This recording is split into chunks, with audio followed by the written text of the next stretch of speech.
Hello. I've reached the point of my wedding garter where I need to think about joining the end of the wedding garter to the beginning.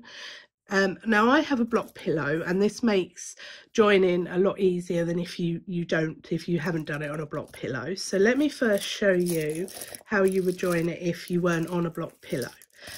Now, when I join mine up, you want to leave a good inch. So I'm going to, the start of my pricking is here. This is where I would have started. So I've left all of this in order to be able to put the pins in, because you need to pin the start back into place. So this is my wedding garter. Now I always do 1.5 times the size of the leg. So this should be about 36 inches. And I'm just unwinding it. I did put in some magic threads to start with, but how many of them still remain, I have no idea. But this is my start. And if you haven't got a block pillow, what you need to do is carefully pull your wedding garter around, and then you can start pinning it into place like this. Now, one of the things that I would always recommend, now this is going to be a bit of a Father Christmas type of thing, is you want to make sure that this is a circle with no kinks in. So it's kind of check at least 3 times. So if you see, so this is going to be my end, this is my start, and there is no twists in my wedding garter here. What you're looking for, let me actually put a twist on so you can see. So if you pin it the wrong way round, so say I pinned it here and I joined my wedding garter up, when I took it off, what you would find is this twist, which means that your wedding garter will have that twist in it and it won't sit flat. So I always say check at least 3 times. So if you haven't got a block pillow, then you're going to have to wrap it around and then join it like that. So your lace will look like this. So that's if you haven't got a block pillow. Now do be careful because the lace is likely to catch on the pins, and I just find it far easier to repin the start and make my sewings in. If you have got a block pillow, which I recommend all my students get now, it is a little bit easier for you. So I'm just going to pop that there for a minute. I'm going to take out, now I have a brilliant block pillow here. All 9 of my blocks come out and they sit in this base, which is basically a MDF board with sides which don't actually reach all the way down. So you have room here to remove your blocks. It also has these holes here, which means you can push the blocks up from underneath, but they're not actually crucial as long as you can get your blocks out on the corner. I would strongly suggest, if you want this, if you know somebody who can make your base, purchase your lace blocks first, and Harlequin lace are very good for selling block pillows or blocks. So purchase your blocks first and then make your base to fit your blocks. Don't make your base and then try and fit your blocks. So what I have is a series of complete squares. This is a complete square, and then half squares. These are really handy, and so it's basically 9 complete squares, and like I say, I've got the half blocks. But the other thing I also advise is purchasing extra of these, because what's brilliant about this type of pillow, and it's probably not going to work with this bit because I've only got a half block up the top, so you can actually leave, if you would just want to move it up a little bit, you can hang the blocks over the side, so you can continue working with your lace on your pillow and your your blocks are just hanging over the edge. But that's not what I'm going to do with mine. What I'm going to do now, I can just remove that block.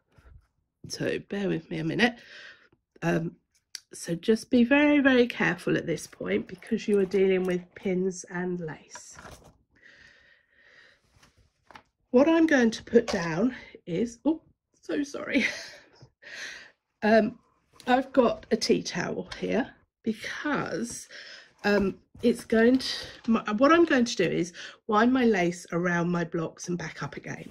But I want to protect my lace against this rough MDF. So it's just basically a tea towel, handkerchief, anything that will protect your lace against the rough base. So that's the first thing I've done. The next thing is to carefully, now you kind of need an extra pair of hands at this point, because you've got to be careful that you don't catch any threads on your pins. So all I'm doing is lifting my blocks up and I am wrapping my lace around the bottom of it and then back up to the top. So again, I'm going to be checking this at least 3 times to make sure that I have put my lace, wrapped it around, and I haven't twisted it. So just bear with me a minute. We have a bit of a hookup. There we go. Okay, I'm just going to put, right, that is in that side. So I'm going to put some of my blocks back. No, I'm just going to put that block there to hold up my bobbins. Okay, so this is my lace and it's wrapped all the way around my blocks, which is brilliant. Okay, so just going to move that up there a bit more. Now what you want to do is repin this start back onto your pricking, because that means that you will be able to do your sewings on the pillow rather than having to take it off and do your sewings afterwards. So let me just, I'm just battling with magic threads. Are brilliant, but they are catching a bit. Right, now I've worked out that this point here, because I drew this pricking has lines on which shows the pattern repeats, so I think that my start should be here. Now what I'm going to do is I'm going to take some pins and I am going to start pinning my lace back on. So I don't necessarily start at the edge and work down. What I'm looking for is a point of reference that is easily identifiable. So, oh, I'm wishing I hadn't used these magic threads now. Let's go with this middle rose ground here.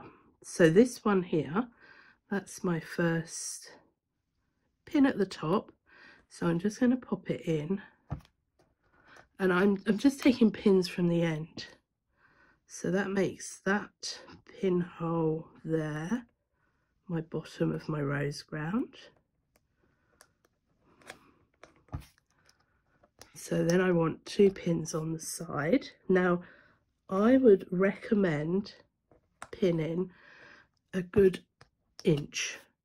So I usually go with rule of thumb, so as long as your thumb, because that will give you the strength that you need to actually do your sewings. And I will show you, there's a pinhole in here somewhere, bear with me, there it is. Okay, so that's my first 4 in. I can now work backwards because I have what I think is my first one in. So there's another one here. So I'm aiming for pinholes that I can go, yep, that's definitely that pinhole there. And once you've got them in, then other ones start to become more recognizable. So, and the other thing you want to do is to push it down, but I have forgotten my pin pusher. Now, the reason you want to do about an inch is that when you start sewing in, you're going to be pulling on all of these threads, and you can see here that already my half stitch has started to move. So if you only put pins in down here and then started pulling them with your Lazy Susan, you're going to distort all of these threads down here as well. So I would really recommend putting in at least one whole fan here, probably go across from here. So I need to now put in all the rest of these pins. Before I do that though, this is where I'm checking. So I've already got 4 pins in. I'm just going to push them down. So that's already the start of replacing my lace. I'm going to just take out that, lift my pillow. Now this is where you kind of, if you have somebody who can hold your lace bobbins for you, it's really worth asking for a bit of a hand, because as you can see, it's not easy. So here's my end running round. I'm hoping you can see this, running round underneath my lace blocks up to this end and then pinning. So that is definitely not twisted. Now if you want, and I will, before I finish putting all my pins in, I kind of get a second opinion just to confirm that I think I've got it right. So once you've got all your lace pinned back in, you can then cover it all up with your cover cloth to protect your lace garter. You can then work the rest down to meet the start, and then you can do your sew-ins. And I'm going to take this opportunity, because this garter is going to be worn and it's going to have the movement. I'm actually going to finish with a Bruges finish, and I'm going to take the opportunity to show you how I personally work a Bruges finish. So that'll be the next video in this sequence of 3 little videos on how to do a lace garter. So I'm hoping that all makes sense. It's very easy once you get going. Just take the time to put in as many pins as you can to secure your lace. You've spent so long making this lace, the last thing you want to do is to ruin it by not putting in enough pins. So I'm hoping that all makes sense, and if you felt this video was a handy video to watch, don't forget to like and subscribe, and thank you for watching.